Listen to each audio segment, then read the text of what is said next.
You're watching BCTV. We're all about Branford.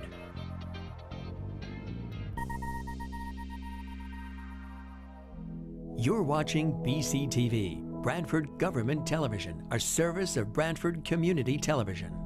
This program is brought to you in part through the support of the town of Branford. Good evening. My name is Lori Rockwell. I'd like to welcome everybody to the Elderly Services Commission meeting tonight, May 9th. And I'm going to have the commissioners introduce themselves, please. And we'll start with Pat. Good evening, Pat Brownell. Ruben Ebert-Schmidt. Mary Hahn. Ellen Carucci. Dana Murphy. Laura Mychak. Nancy Cohen. Dagmar Ridgway. Doreen Denhart Clerk. Okay, welcome everybody. Did everybody get a chance to review the minutes from the February 21st meeting? Yes. Any additions, deletions, corrections? Do I hear a motion to approve them as Motion written? to approve. Second. All those in favor? Aye. Okay, so approved. Hey, Dagmar, do you have a report? I do, and first of all, I want to say to everyone here and everyone at home that May is Older Americans Month, deemed by the National Council of Aging and proclamation of the President. And so this week, all month long, we have special events going on that Nancy will get into. But yesterday, we had a lovely luncheon at the Owenigo. We had about 80 people, Nancy? I think we had about 80 people attending, and it was a wonderful event. And one of the things we do annually is we recognize remarkable seniors in our community, people who have contributed to Branford, to the fabric of Branford. That's where our history is. That's everything that lays the foundation moving forward. So I just want to take a minute to thank and recognize the 5 people that we honored yesterday, who are truly inspiring to all of us who are at the Senior Center every day. And first of all is Al Mahan, who's driven over 2,500 hours as one of our medical car drivers since 1997. He's also involved in other areas in the community. Then we have Rich Peck, who is also a bus driver and a medical car driver for us. And he is very inspiring. As he says, he walks 2 to 4 miles a day to help his ticker. And he's walked, I think, 7,598 miles since he started keeping track. And that's basically to San Francisco, back, and then back to New Orleans and back. So, and he says it keeps his heart going and his ticker going. So he's really inspiring. Then we have Martin Hallier, who's also one of our bus drivers and a medical car driver. And Marty wasn't there yesterday. He was away on a family vacation. But we refer to him as our Energizer Bunny.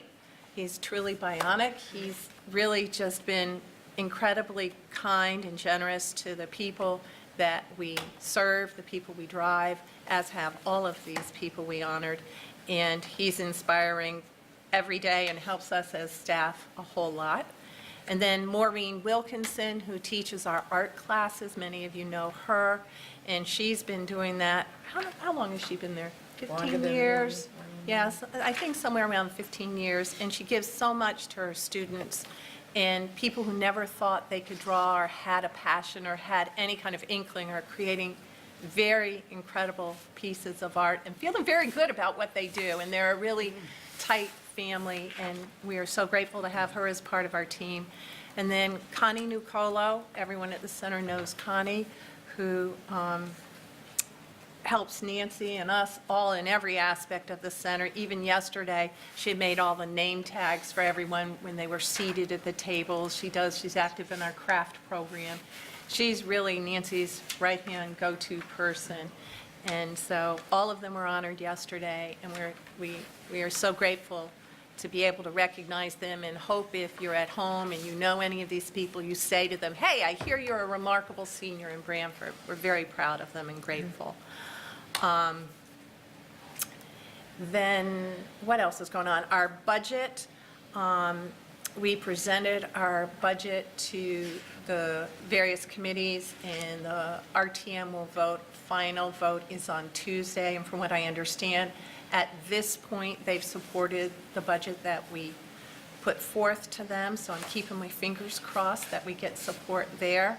when they come to the final vote. I think all of my colleagues, we all try to be very cognizant of the economic climate and to really keep our budgets lean, and hopefully the rest of RTM recognizes that as well.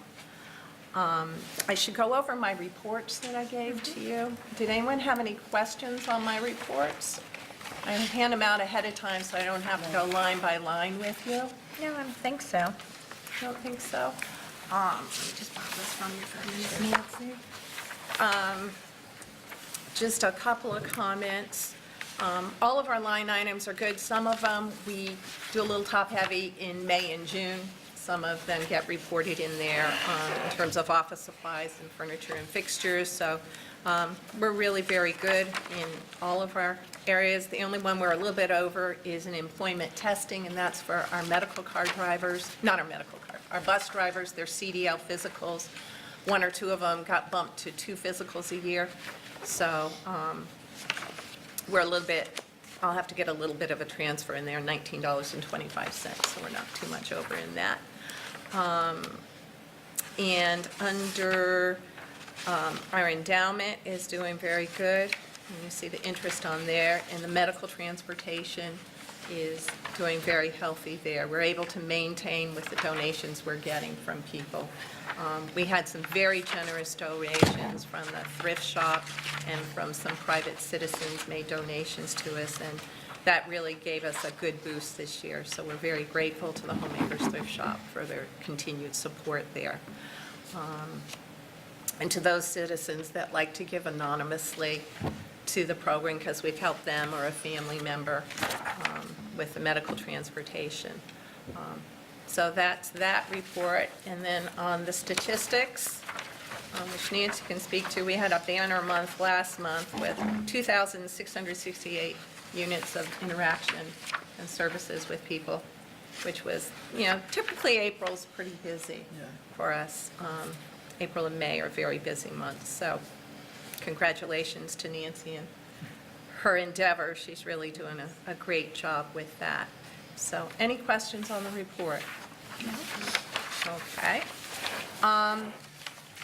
Also in transportation, I completed the grant because we get a pass-through grant from the state. It's usually $40,000 to $42,000 every year. I just completed it the other day. It's getting signed off on now so that we can continue to participate in My Ride in the Regional Rides program through the Greater New Haven Transit District.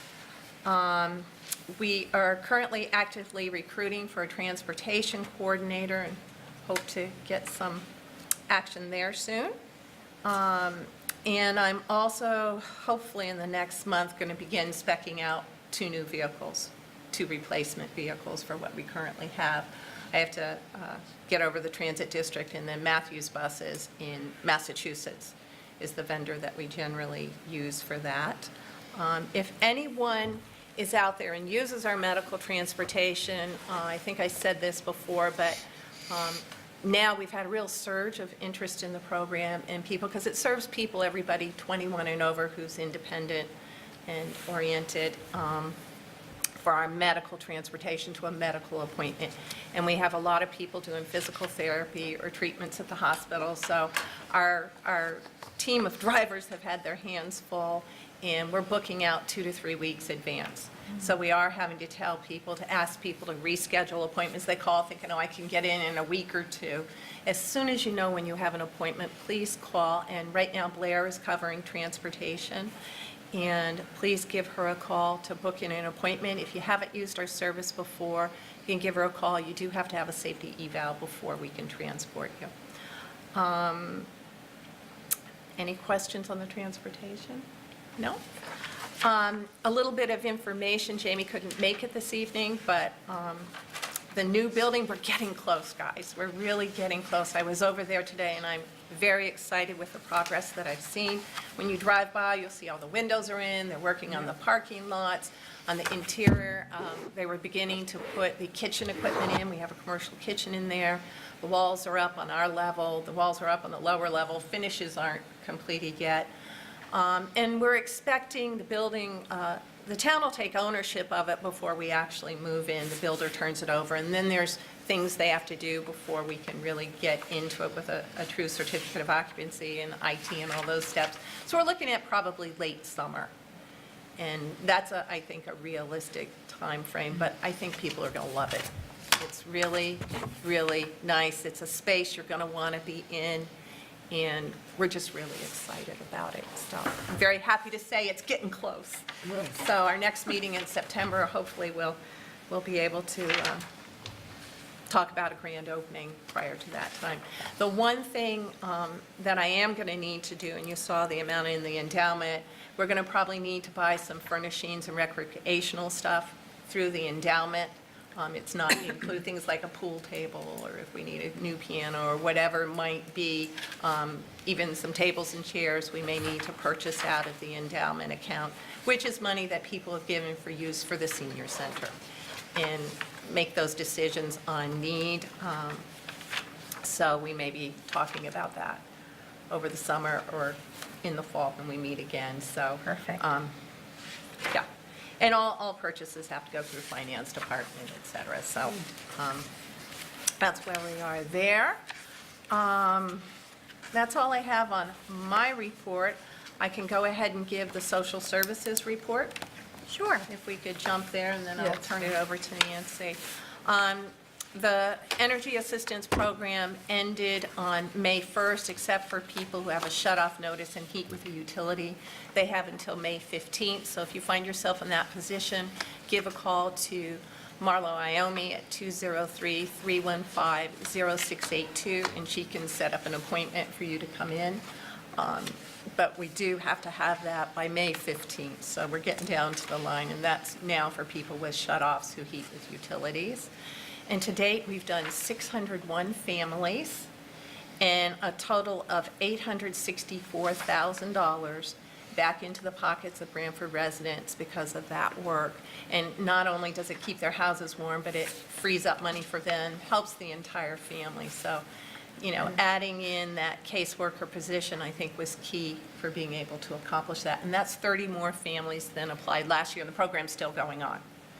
So we could do considerably more. So good work to that team, to Janine and Marlo. The rent rebate, anyone who participates in that program, the letters have been sent and appointments are underway.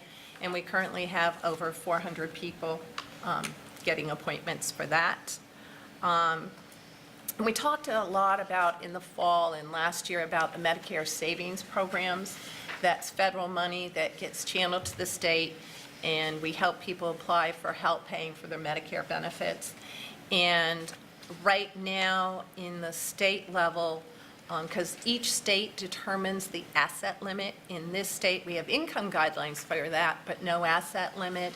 And now the state legislature has decided to implement an asset test for the 2020 program year. So it's still a year away before they would do that for Medicare Savings Plan.